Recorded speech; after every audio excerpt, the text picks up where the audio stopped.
Terrific offensive play for our group. Defensively in the second half, I thought we lost a little bit of our edge, but I thought we were tremendous out of the gate.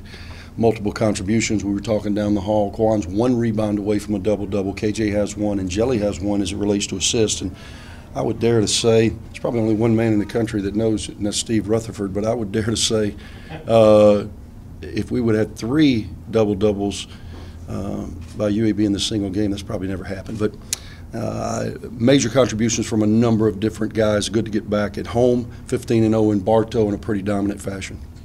Speaking about Jelly, only scored about half his average, but you got to be just so impressed with those 12 assists, just out there sharing the ball with everyone on the court. Yeah, he still got his 13 shots, but you're exactly right. They played that triangle in 2, and then Evie, their point guard, who really had his way with us in game 1, he picks up his 3rd foul. Quincy Oliveira, who was an all-league guard for them last year, is out with a wrist injury. So it's changed the way that they've played since the first time that we met. As a result, they're really, really dependent upon Evie playing heavy, heavy minutes. So we had 2 fouls. We're in control by about 14-15 in the first half. Scott rolled the dice, and the kid picks up his 3rd right before half. So in the second half, they had to be a little bit softer on the defensive end just to try to keep him in the game offensively because he's so valuable for them. They played a lot of triangle in 2, and I thought Jelly did a great job of staying within what we were trying to do. Basically, they were guarding him and another one of our perimeter guys man-to-man, and then they were in a triangle. And, I don't know if they failed geometry, but it was not a very good triangle. Levy comes out with 10 points. Was the idea kind of to have him come off the bench and kind of spark y'all?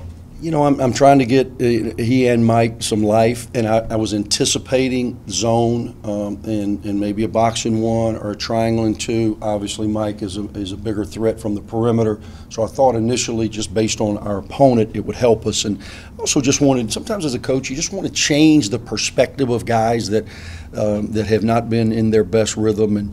And Mike and Tave, I think, both responded with the change. Yeah, I just honestly just keep going.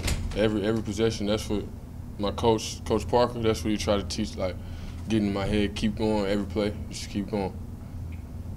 And I guess with getting your 1,000 career point, just what are some of the more memorable points or baskets that you've made in your career? Definitely the first one and the 1,000th one.